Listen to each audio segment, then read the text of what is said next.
In this video I'm going to show you how to make a call on WhatsApp. That is quite simple and easy to do, so let's begin. And first open up WhatsApp, and now let me show you 3 different ways how you can simply make a call on WhatsApp. And the first way is to click on calls right there at the bottom and select the person you want to call from recent calls list.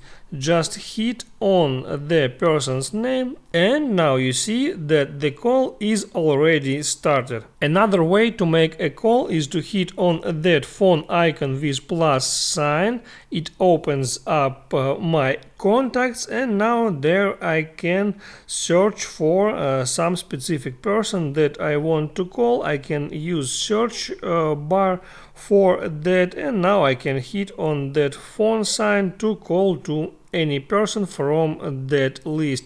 And there is one more way how you can call, is to call from just from your conversation. You can open up your conversation and there tap on phone icon to make a call to that specific person. And guys, that's basically all about how to make a call on WhatsApp, so hit the like button and don't forget to subscribe.